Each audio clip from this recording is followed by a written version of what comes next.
Good afternoon, everybody, and welcome aboard to our Friday automation hangout. Today, we're tackling a topic that not everybody thinks is something that can be automated. We're going to tackle that and see if there are automations or at least processes that we can dive into um, to help us all build links to all of our sites that we want to make more money with. Today, we're exceptionally gifted in that we have two of the real titans of link building. We've got Garrett French. Garrett, hello, hello. Hi, thank you, Real- Noah. This is an amazing opportunity. I met Garrett at a MozCon local back in, I think, February of 2016. I was really, really lucky to bump into him, and we had an amazing sushi meal with Greg Gifford That where was awesome. Yeah. hilarity ensued. I'd forgotten about that, and gosh, there was a lot of sushi and a lot of sake. It was a good night. Most people that know me know that if I can get someone out at a meal, I will pepper them with questions. You were in school. I'll say that. You were definitely in I school, think man. I think I asked you about 200 questions Yeah, over 2 hours. it was not awesome. That's how I knew you were going that. places. And today we're also incredibly lucky to have Venchito Tampon, who helps enterprise, small, and medium-sized agencies. You're also a motivational speaker. I didn't get through enough of that content, but I'm hoping you can dive into it a little bit. Can you tell us a little, guys, who wants to go first? And also today's really special in that I would be more of a target for their services than a peer practitioner, whereas Jordan does this. He does a way more link building than I do. So it's going to be a special opportunity for everybody because Jordan is going to run the show. Can I turn it over to you now, Jordan? Yes, Okay, please cool. and thank you, Noah. Take over. You're the man. Okay, so Garrett, I'll let you introduce yourself for those of you who don't know him. Hi guys, I'm Garrett French. I run Citation Labs. This is my primary job that I do. I also have it's kind of a startup agency with another SaaS tool coming along called ZipSprout that helps find and connect with local events and nonprofits that you could potentially sponsor, and yes, potentially get a link from. So those are my two kind of I guess stakes in the industry. Awesome. Garrett, quick question. How did you get into link building and all this fun stuff? How much time do you have, Jordan? No, okay, so I guess short answer is I was really into content, and so this was 2000 and I started writing about SEO 2001 or 2, and so I've been in the space since then. But I got into link building specifically as I was kind of moving from doing writing as a consultant into with a company. I started working with a buddy named Ben Wills who had started a link building kind of link graph called Ontolo, and we started getting link building work, and I had some opinions about how it should be done and did a lot of writing. And so, but it was really from that initial collaboration with Ben. And this was 2011, maybe 10, 9, somewhere around there. And that's when I really got started in link building and just kind of slowly have accumulated tools and other periphery services as we've proceeded. Very cool. All right, Venchito, you are up. Let everyone know more about you. Sure. Hello, guys. My name is Venchito Tampon. I run this link building agency, Sharp Rocket, here in Manila, Philippines. It's almost 2 a.m. here. All right, and so yeah, we work with different agencies, mostly on the e-commerce side, and we have some. We work with marketing departments of some of the top brands in the SEO industry, and I started with doing building links way back in I think 2014. I was hired by John Cooper, who runs the Hyperlinks Media, who owns Point Black SEO, and so he introduced to me link building how to actually build white hats. I really didn't know much about white hat type of things and differences between black hat, events, and those kinds of stuff. And so I started as a content writer, then go into that route of doing link building. And so now we are here and we're building links for multiple clients. Awesome. Awesome. So let's dive right into it, guys. First question is, how have you seen link building evolve over the past years? Who goes first? Venchito. Okay. Go ahead, because I'll just start, and, Yeah. and then you'll have trouble turning me off. So go ahead. Basically, what I've seen are number one in terms of strategy. If you are doing, if you were building links way back in 2010 or 2012, you've got to understand different strategies that already are been executing. And today, it's not just building links for rankings. You've got to understand types of goals, like you're building links for branding, you're building links for traffic, you're building links for assisted conversions. The purpose and the goal of links is not anymore just to just rank and dominate the top search phrases in your space.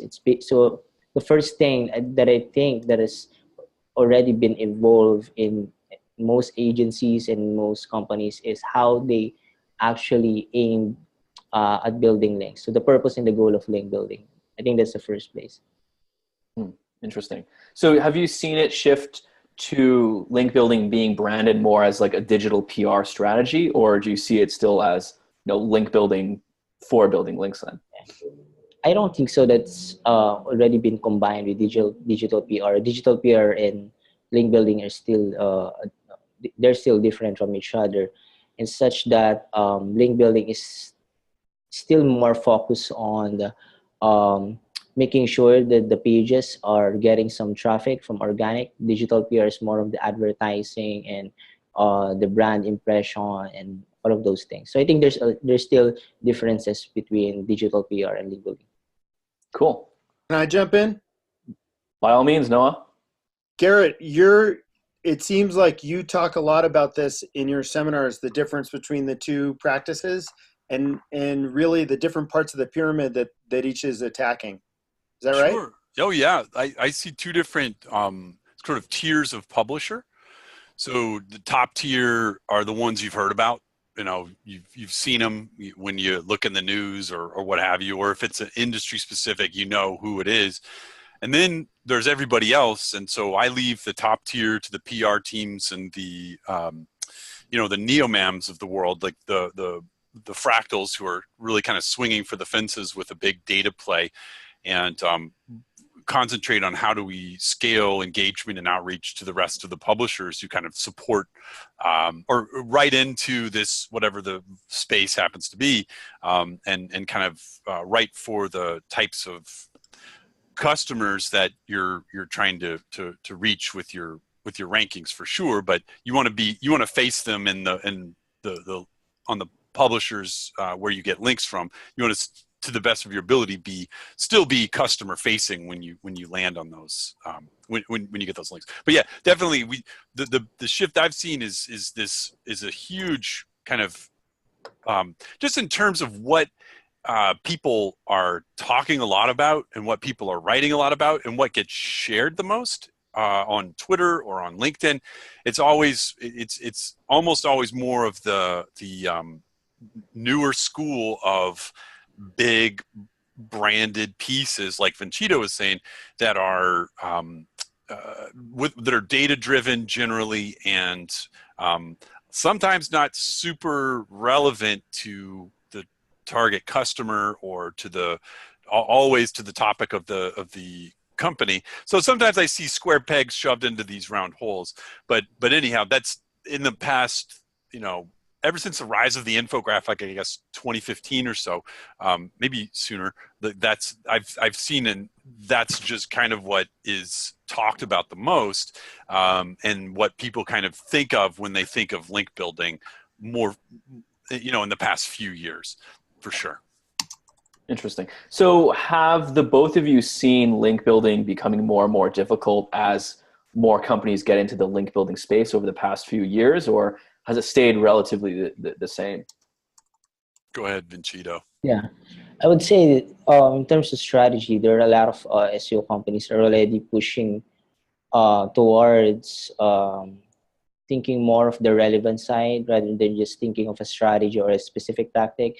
For example, companies today or even SEO link building agencies are trying to get away from this scholarship link building strategy, given that most SEO professionals are already executing that in a massive scale, which literally affects the entire SEO industry. And so there are a lot of, there's I would say little to no value in those kind of strategy. So in terms of strategy, I would say there's still need to execute more of a very specific relevant side. For example, if you're doing broken link building, you're not just pursuing a very broad or general industry side, but you're trying to market your content asset to a specific audience, such as eco-friendly audience. So those linkable audience that we're referring to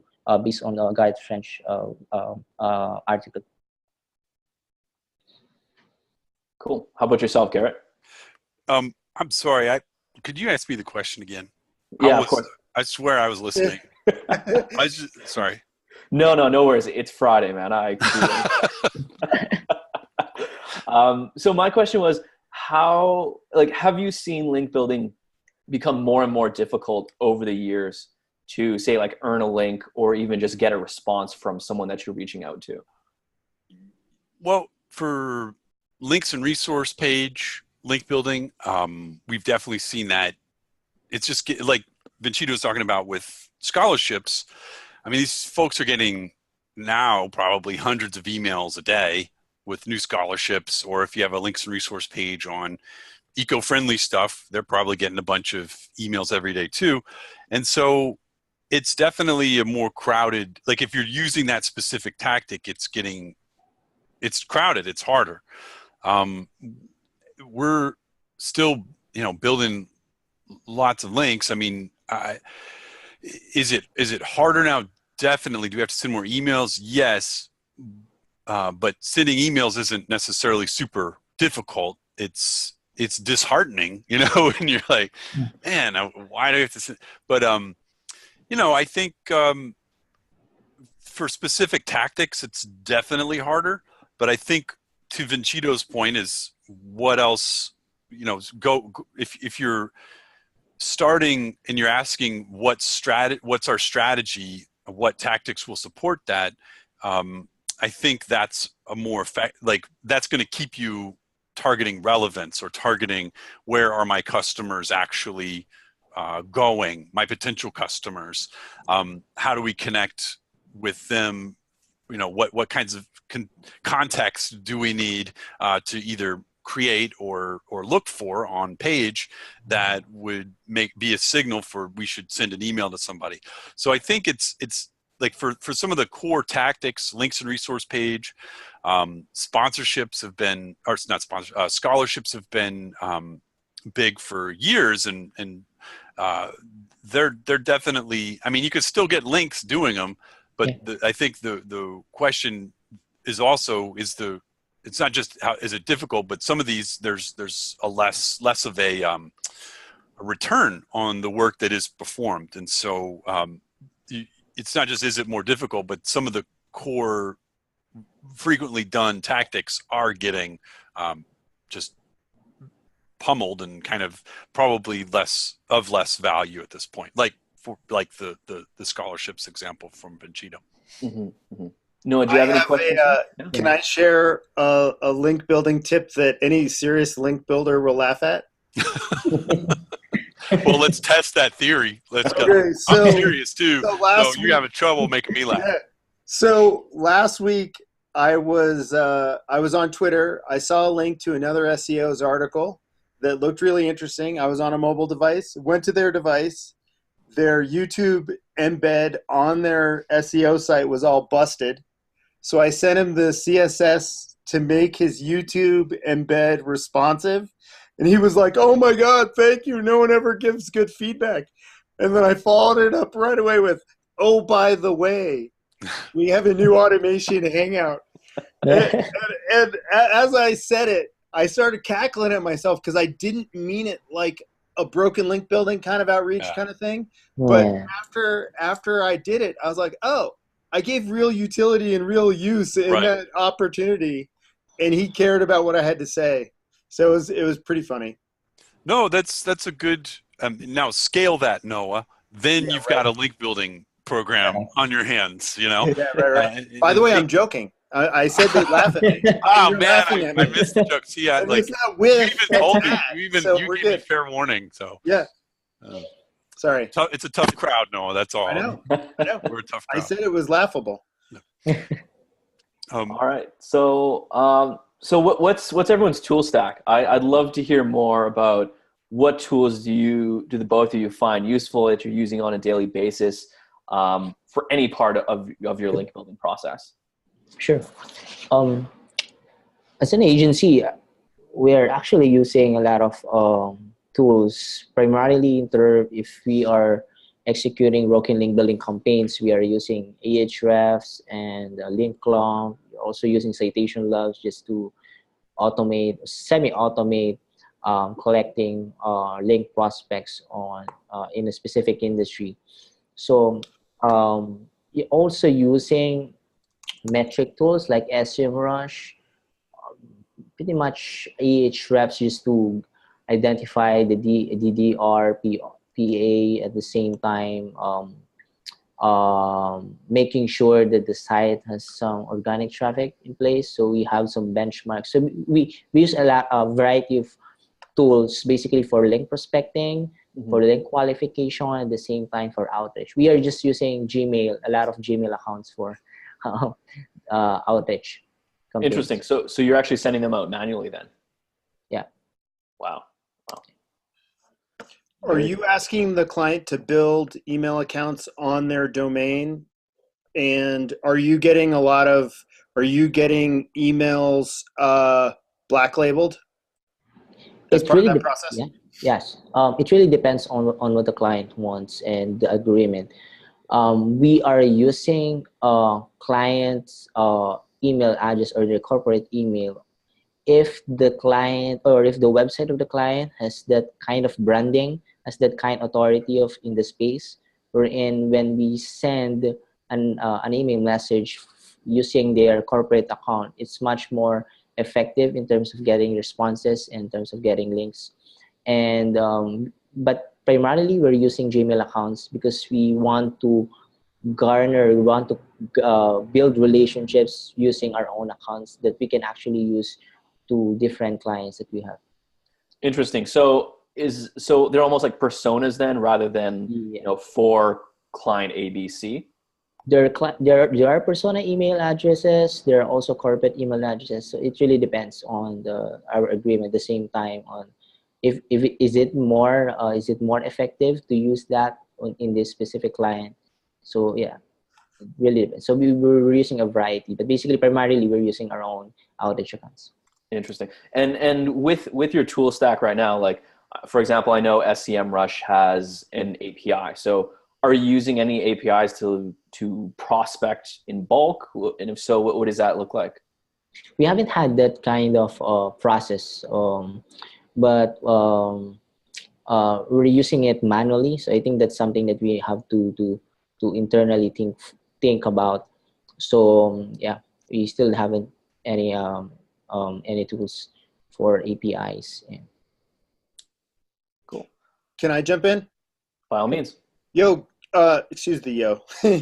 So Garrett, how are you? Can you automate how do you tie Link Prospector in, if at all, and can you automate how you use the tool? I use Link's Prospector still.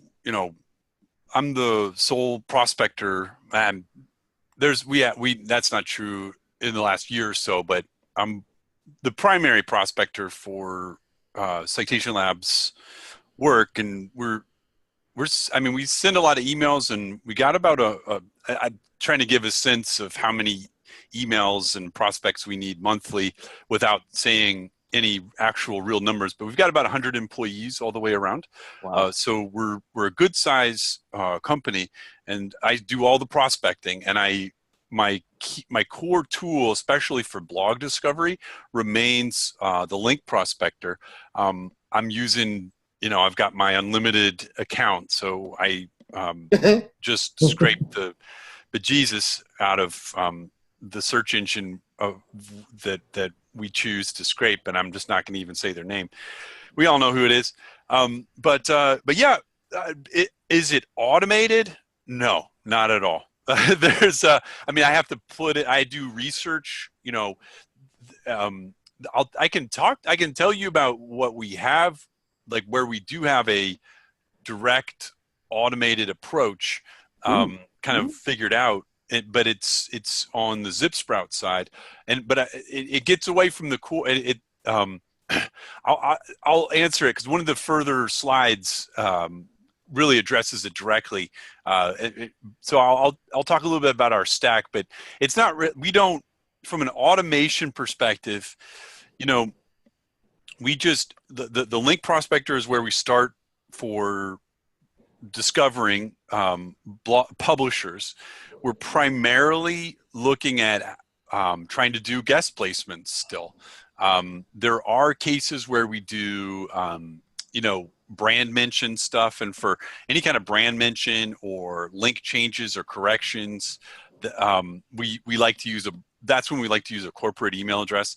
But otherwise, we like to use our own email addresses. But not very little is what I would say is like purely automated.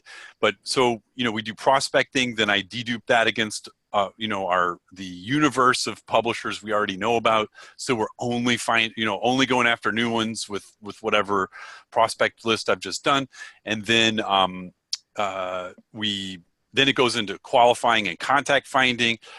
We've got a team of 20 folks doing that in Uganda. Actually, it's where we found a strong team that we're able to build around and rely on consistently. It's a really strong group of folks, but they do a lot of the contact finding and qualifying, like just, is this a real site? And so we've got that part figured out. And then it comes over for outreach. Then from after outreach, we take our yeses, and then they go into the queue for content creation, and then then that content has to go back into the queue for sending, and then we hope that they publish, and then there's a queue beyond that. So we have a really kind of elaborate framework and process we follow, but it's not automated, but it is like, we do have a tool. We have a system it's a database driven system for managing all of this work. So it's not automated, but it's definitely managed. And I don't know why you invited me on this show, because we don't automate very much at all. But I'm happy to be talking about it. What we don't automate, I'm excited to tell you all about. We'll definitely dive into that later. So Venchito, I know you mentioned that you use some very specific tools, so I'd love to dive deeper into them. So one of them that you provided us with is the resource page and broken link building prospecting cheat sheet. Yeah. Can you talk a little bit about that? Sure. Basically, we are using Google spreadsheets just to summarize all of the search queries that our team members are using.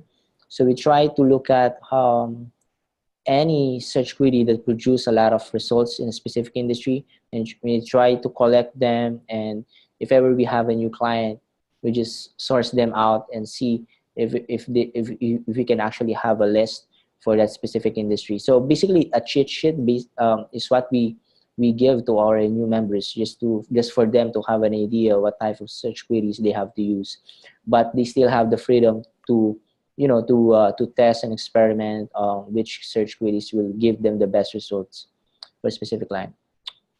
Cool. Yeah. And you have this next one right here. Yeah. Basically, we're giving it to your own. We don't really automate a lot of things. We're just using Google spreadsheets just to organize.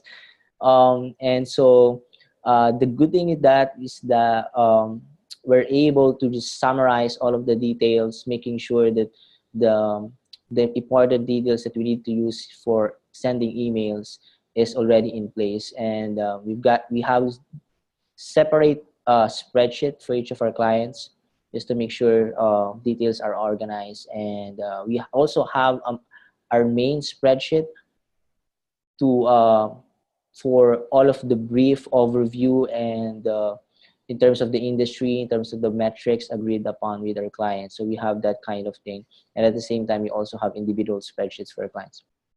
Cool. Garrett, you look like you're stealing some secret sauce I there. was looking, it's beautiful. Like that spreadsheet is beautiful, Venchito.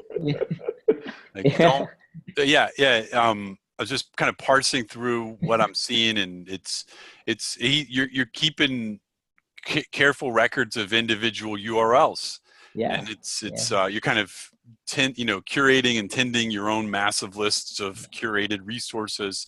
And you've got the stuff that's broken and all kind of lined out there.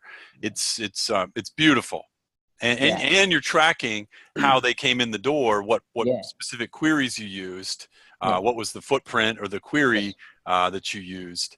And so I see some competitor co-citation or competitor linking in there, and then also just straight ahead Google queries. This is beautiful.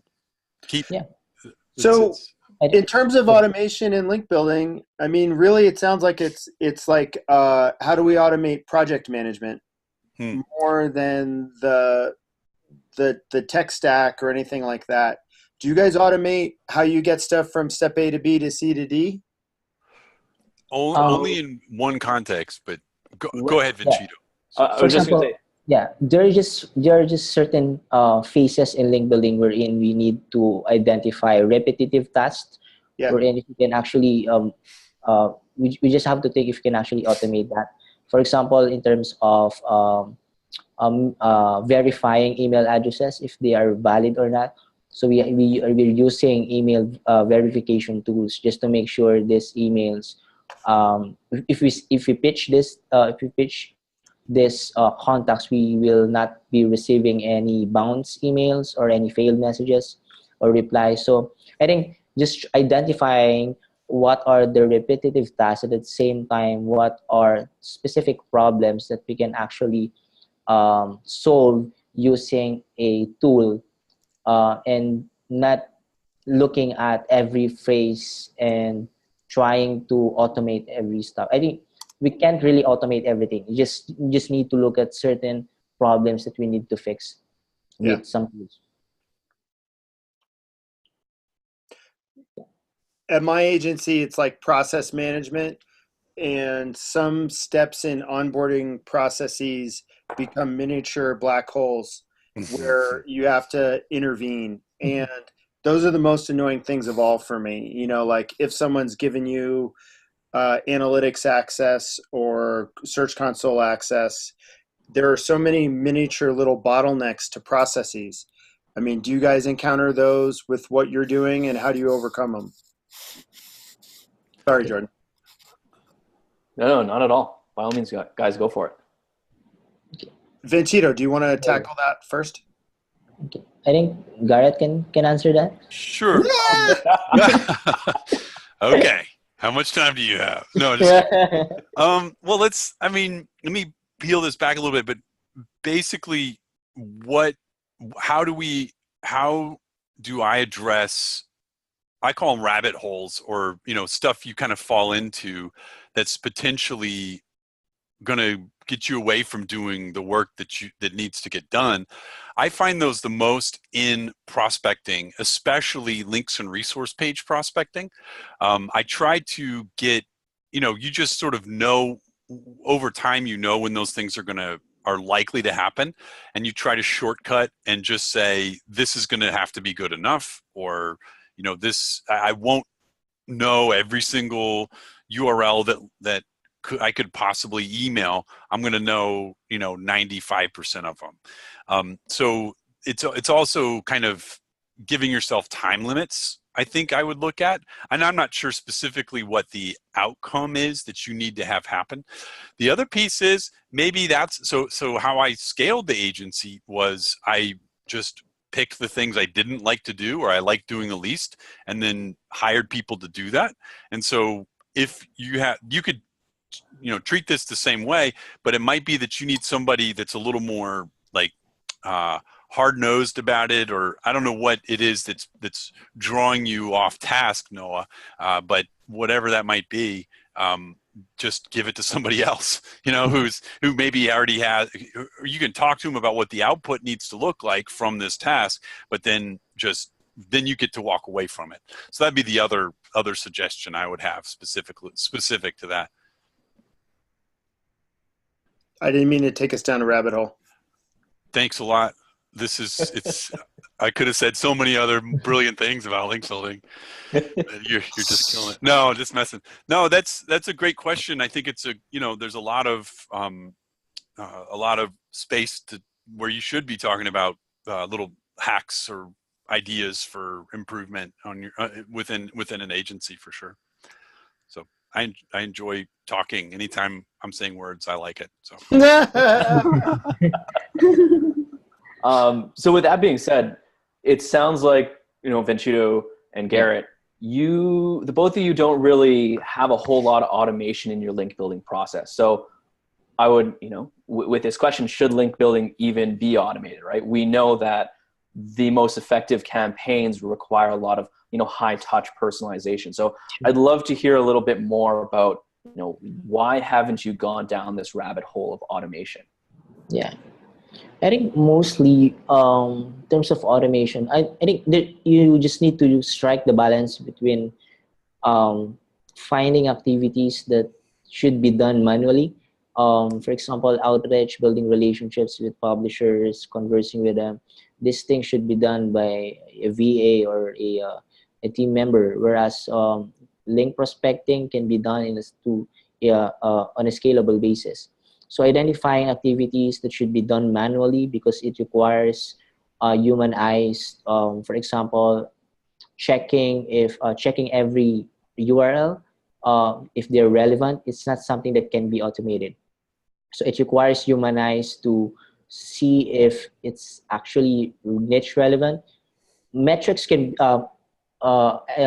pulling out metrics for a list of URLs can be automated, but you can't really filter those pages in terms of relevance if you're just using tools. So you need some human eyes to identify it on a relevance basis. So I think it's just striking the balance between identifying activities that should be done manually and those things that should be done automated. I would venture that there's more of a case or opportunity for automation if you're in-house and you don't have multiple clients and multiple verticals. One concept I've been knocking around is think back to Venchito's list of looked like more drug rehab related URLs or resources. Well, if you had, let's say, 5,000 URLs that were in this specific vertical, you scraped all their outbounds, you knew all the outbounds that were in this whole corpus, and then you checked each one of those outbounds continually to see if they've gone dead or not. And then if they have, then you get a notification and you can figure out what to do next. So something like that, I could see. Now that's hypothetical, that to my knowledge, that tool doesn't exist, but like that's the kind of thing that if you're in-house, you can start kind of with some, I mean, you could do that with a client too. It doesn't have to be just in-house, but you're going to have, your target doesn't move as much is what I'm saying topically. So when you can really focus in on a topic and a specific kind of tactic, you can take more shortcuts. And I'll give another example. This is one we're actually doing for ZipSprout. Is we have actually, we're pre-prospecting. So we found in the neighborhood, and I think it's our previous corpus of URLs was about 3 million. We're going up probably closer to 12 on the next corpus. But these are URLs that we've extracted just like the link prospector does through scraping a search engine. But they're all, then we have a layer of filtering that we apply, because what we're looking for ZipSprout is a very specific particular kind of page to support a very specific singular tactic, which is finding sponsorship opportunities for local visibility, but that could also potentially be a link opportunity. So if you happen to sponsor that event or organization. So there's a lot of really clear identifiers on these pages. And so we're able to filter with a high level of effectiveness. And then we can also check to count how many outbounds or happen to be on a page. And so we're able to establish for ourselves, very effectively that this URL or this domain, this publisher is pre-qualified for an email. Now, here's the other trick about it's always risky to send somebody an email if you've never looked at their website. Okay, just don't do it.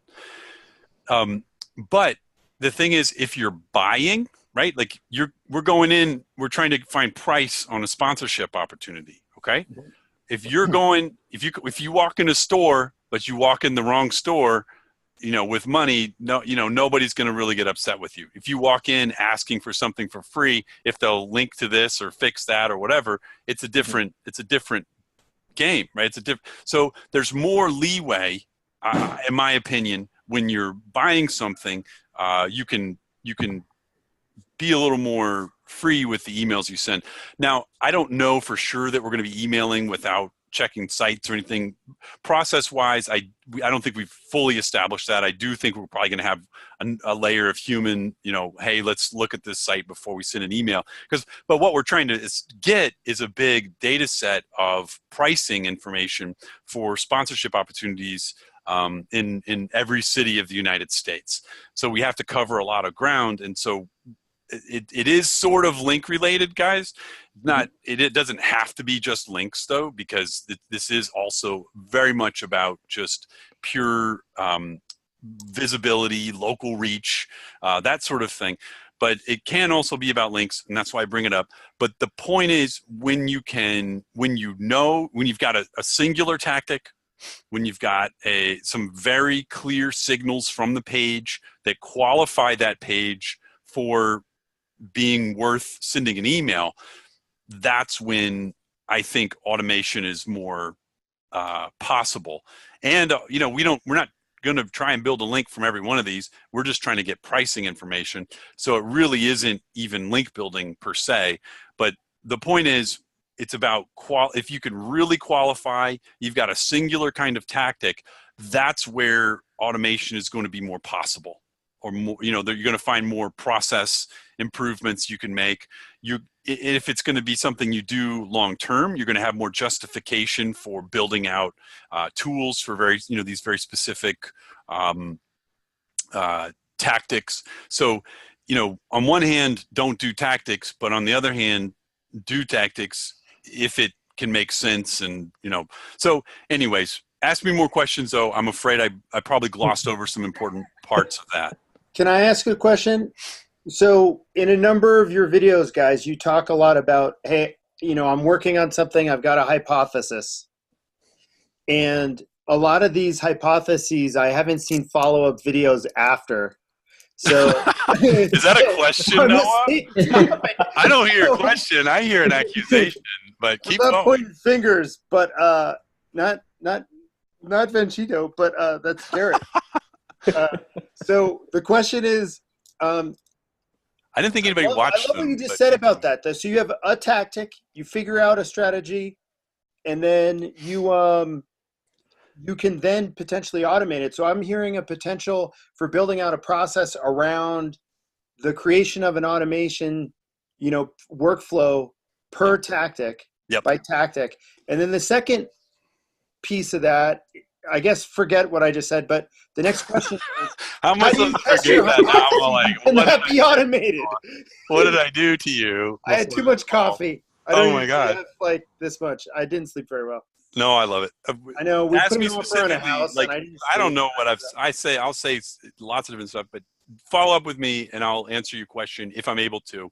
But Yeah. also I just make things up too as I go along. Keep going. Yeah. So seriously though, how do you test your hypotheses, and can that process be automated, or at least have a feedback loop that's automated? I would never, any hypothesis, anything that I'm testing I'm going to be super hands-on about. So like it would go, hey, maybe I could scale this, and then it would be, or maybe I could automate some portion of this. And frankly, I mean, I'll just say again, like we don't automate anything really, like in the true sense of what, but even if you could build a process to something or a scale to something, that's why, you brought up that, hey, you helped somebody with their CSS. I mean, the way to scale that is if you could search source code on, whatever top 1,000 sites and then start sending some emails. That's I wouldn't say automatable, but certainly you could build process around it and then look for portions of process that you could automate or, move from one place to the other automatically. But anyhow, I would venture, and I'm guessing Venchito would back me up on this, but it's like, if you've got a new idea, that's the last thing you want to look. You don't want to establish a process yet. You want to see what plays out, how people respond. What is the play like? How do you need to shift it up? It's very tactile at that point, and I wouldn't want to automate it. I can give an example, but I've talked long enough, and so I'm going to let Venchito talk about this too. Yeah, I think if what Garrett is trying to say is more of before you actually try to automate a specific tactic, you've got to understand what specific opportunities are already in place. Yeah. Meaning, you want to make sure that if you will be testing, experimenting this can actually be a scalable tactic later on. So yeah, I think that's how things work. Cool. All right, guys, let's go to the next question. So how do you approach automation when it comes to link building? I think we already covered that I accidentally, that was supposed to be my zip thoroughly. sprout. I was supposed to wait to talk about what we're doing with zip sprout. So, so we can end the webinar early. I'm just kidding. So like, let's actually talk about what have the both of you been able to successfully automate. I know we've kind of touched upon it throughout our conversation so far, but I'd love to hear a little bit more. Yeah. Can I go first? Yeah. Yeah, by all means. Okay. Yeah. I think number one would be the prospecting side. I mean, if you're doing broken link building, resource page link building, you've got to, if you're doing it on a scale, so you have to use Citation Labs Link Prospector tool. Even though, if you if you're trying to, if you really want to collect a lot of link prospects for a specific industry and very specific, or for a very specific audience, go with link prospecting. In terms of outreach, we use variety of email verification tools. Though we try to go into a manual route wherein we hire some virtual assistants to get contacts. We don't want to automate contact finding. We want to make sure that those emails are. I mean, there's someone who can really identify if this email address is worth pitching to. So I think in terms of link I would go with successful automation. I would go with the link prospecting side. Interesting. So quick question as a follow-up to email verification. Are you running a domain through something like hunter.io and then bulk exporting the emails and then checking each one individually for each and every single domain? Or is it literally, here's a domain to someone, go and find the most appropriate person? I think there are two things. Number one, we just want to make sure that these email addresses are valid, meaning they're still functioning. I mean, if you will send an email to this specific email address, we can probably get a response, not a failed messages. not a bounce back message. I mean, and the second thing is we hire some virtual assistants, um, because there are email addresses like info@domain.com, contact@email.com that will just be sprouted if you are trying to automate contact finding. And we need someone who can identify it's not info@domain.com domain.com that should be pitching to, but it's rather this name at domain.com that's already posted on the resource page. So those kind of things will require some human touch. Very cool. So when you're using a tool like Bright Verify, and you can quickly filter through a whole contact list, and it'll say like, do you want to get rid of all these? Yeah. What's your take on that? Do you just dump all the Gmails and Yahoos, or how do you filter through? I think because I found it's like 25% of my contacts. It seems like. Yeah, I think there are there's already some there. Let's say if you are trying to check the validity of, let's say, 100 email addresses, there's already a percentage where let's say 5 or 10% are not valid, and so from that 90% remaining, you just need someone to look at from a human touch or human eyes. So valid to you is just dead versus what the tools perceive as like ghost domains or whatever. Yeah, after the automation tool, which is the email verification tool, it should be leading to another manual filtering. Got it. Okay. Very interesting. How about yourself, Garrett? Well, I'm trying to, be as like related to automation as possible. But I think one, if we talk about what processes do we kind of do automatically, they're not automated in the true sense, but follow-ups are hugely, follow-up emails are we always do them, and we have a set cadence for those. I don't know exactly what it is. It's probably like, it varies, and how many we do can vary from vertical to vertical, or give and send to give and send. But definitely follow-ups is one in a sequence of activities we do. Just you can't rely on a single email to get someone to take action. It can sometimes take 2 to 3, maybe more. So that I would say is in that what you're talking. It's we do it automatically, but it's not automated. But and then I think a little bit on the, I guess it's not really automated, but link checking, because with links and resource and blog placements and really any of the methods of link building, it can be hard to find the links you've earned sometimes. And so we've got a lot of processes around that we do, every month, and are kind of automatic, I guess, to an extent.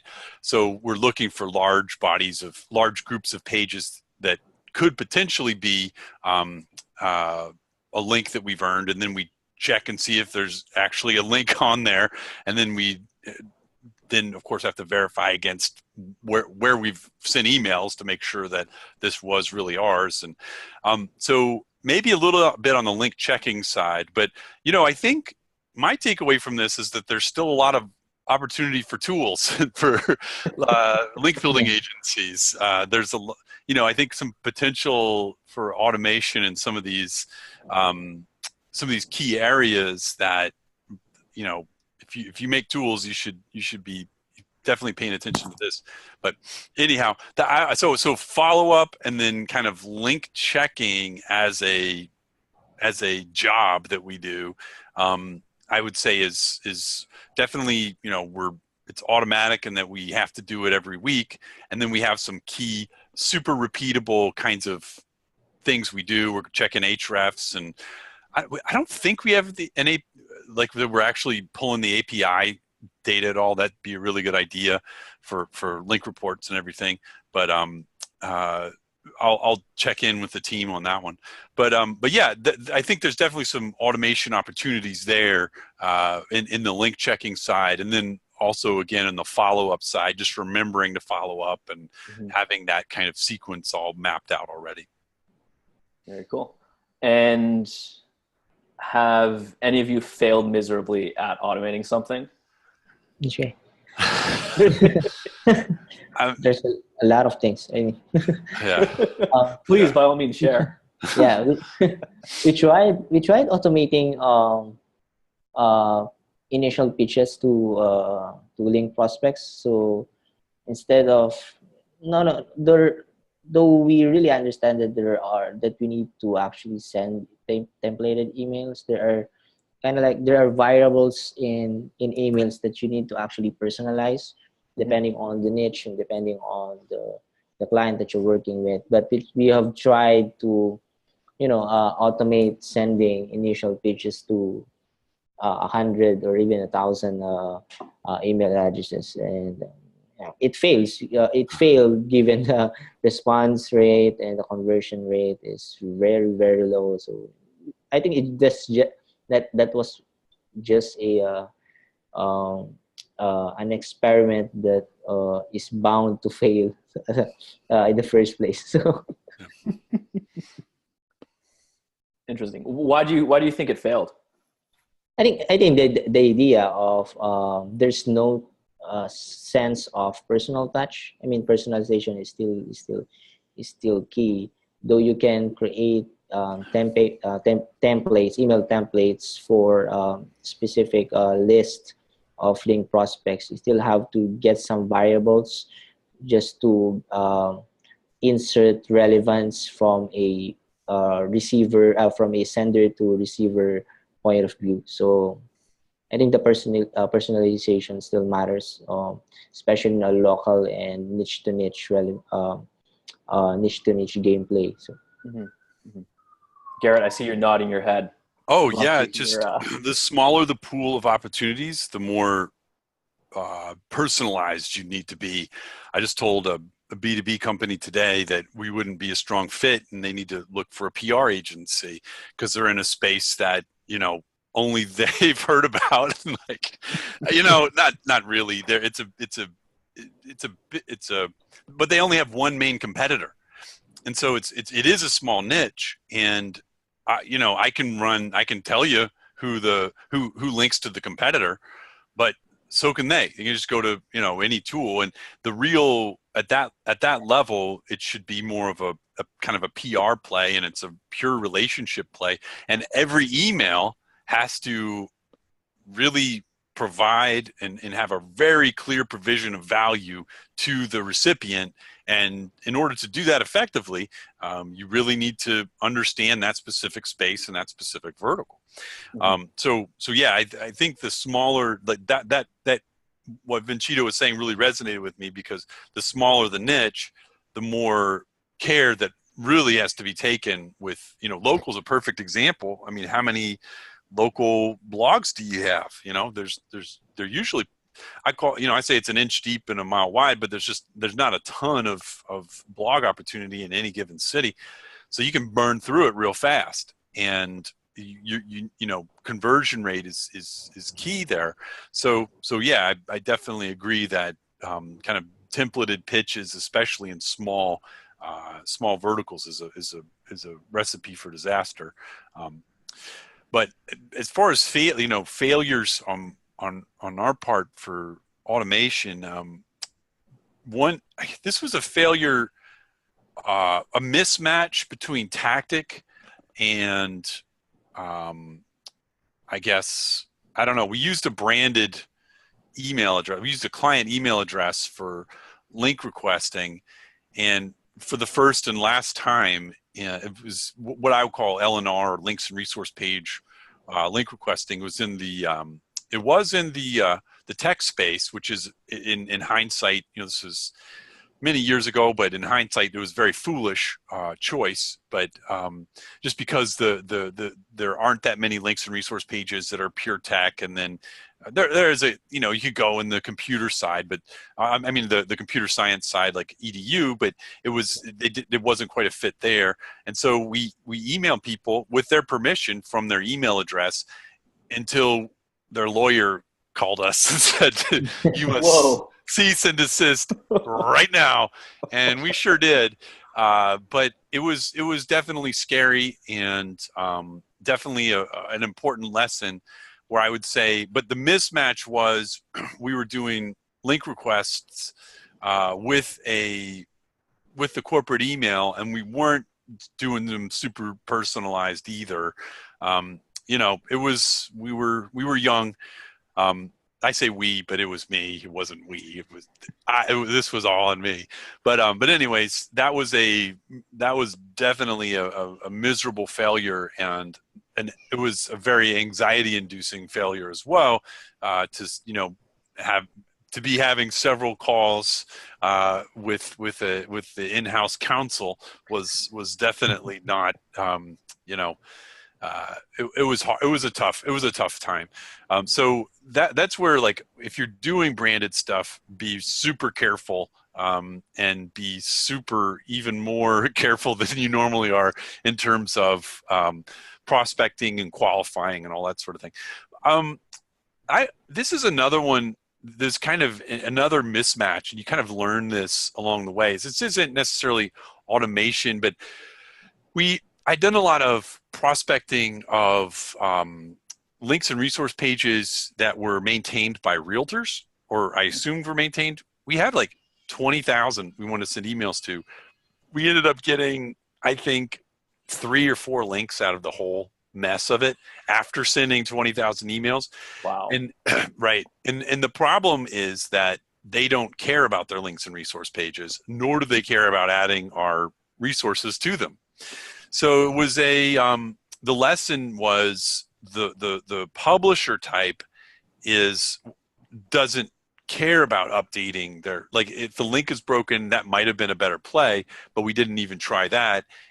So it was just really, it was an enormous resource waste is what it was. And but that's one of my other kind of memorable failures, where I just, have kind of reminded myself, like, I just don't like realtors. I'm just kidding.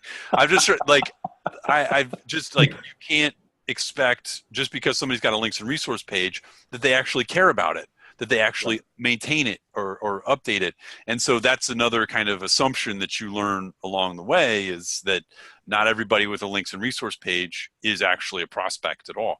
So we've actually, how we've solved this a little bit, is we just search for links and resource pages. We set, and you can do this in the link prospector, you can do it directly in Google, but you can set to look for just pages from the past year. And what it'll show you is pages that have been updated in the last year as well. Now, it could have been a template update. It could have been having nothing to do with the links on the page, but you're more likely to get a actively curated links and resource page that way.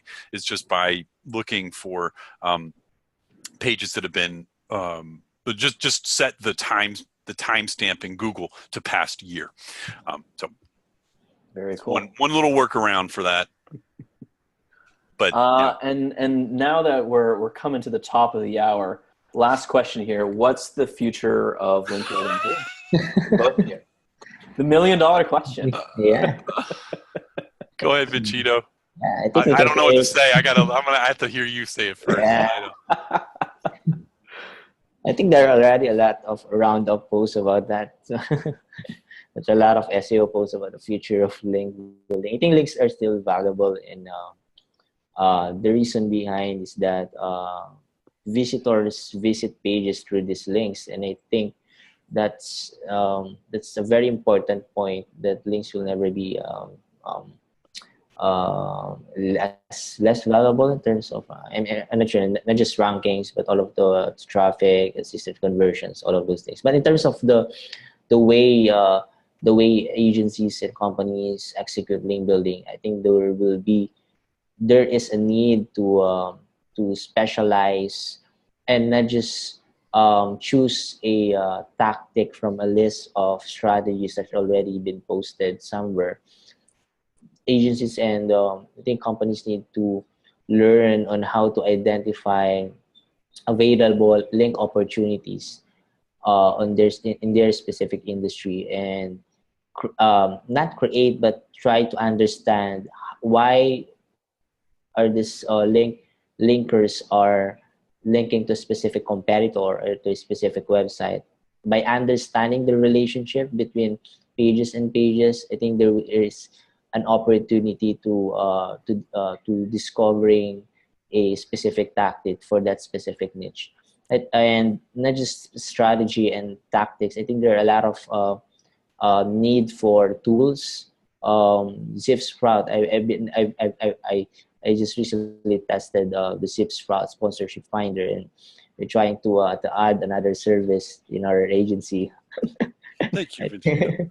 Yeah, and I think that's a very good tool in really automating that prospecting, because we've done local sponsorship campaigns in the past, and it's not been working for us on a scalable basis, given there are a lot of time that we have to consume in prospecting. So I think just the idea of there are a lot of may not be problems, but I think there are a lot of need for some tools to be created in the future. I think there's a lot. I mean, there are outreach tools like BuzzStream are updating their features from time to time, just to serve a specific task or a specific activity, and making sure that there is a smooth process along the way. So I think there's a lot of things in terms of strategy and tools. Can I summarize what I've heard? Sure. So I'm hearing that automation, like the way that I practice it, where I'm pushing lots of data around between webhooks and using automation toolkits, it's not really necessarily going to happen anytime soon with great effect. But what I am hearing is that it's really the process is, it's about thinking about how can I scale whatever I'm doing in a manageable, efficient process that's profitable, so that, as Garrett reminded me why he loves SEO, we can stack cash. I didn't Is that think you were accurate? gonna It's really just reveal my like secret creating a system identity and a process as the that's Krusty efficient. Krab guy. What's that? Eugene. I didn't know you were going to reveal my secret identity as Eugene Krab. Like, thanks, thanks, man. Yeah, but yeah, it is about making money for sure. But I think if you're trying to run a profitable agency, if you're not focused on that, at least partly on that, then you're not going to have a sustainable operation.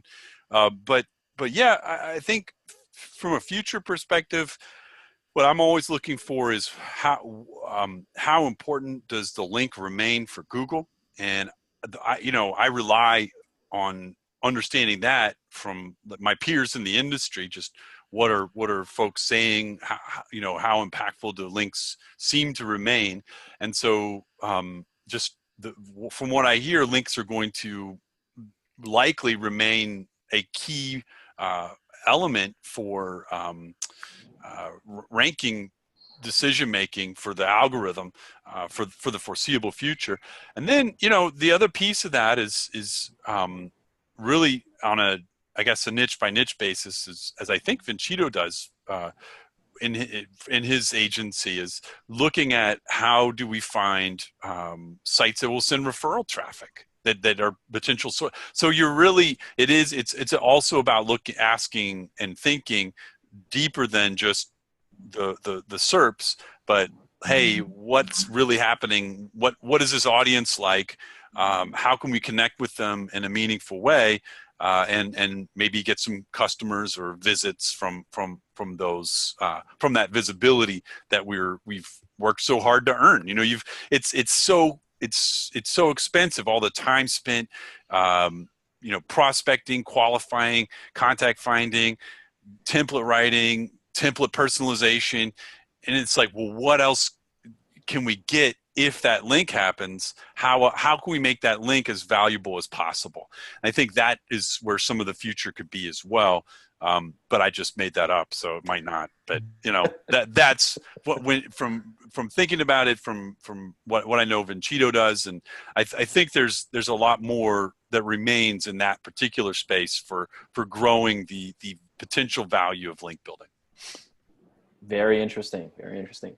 So with all that being said, Venchito, Garrett, thank you guys so much for hopping on the Hangout. I know both Noah and I appreciate it a ton, and same with everyone listening. In terms of next steps, guys, we do have Chase Granberry coming on our next Hangout, which is Friday, May 31st from 2 p.m. to 3 p.m. MST. He'll be talking about automating log file collection and analysis. I've seen the product that he's working on. It's super cool. If you're into analyzing log files or technical SEO, highly recommend you check it out. And have a great weekend, everyone. Take care. Thanks, everybody. Thanks. This was a real blast, Garrett. Okay, And Venchito, I'm so glad we got to spend an hour together. Thank you, guys. Yeah. Thank you very much. Same. It was Have a fantastic fun. weekend. You too. Ciao. Bye, guys. Take care. All right.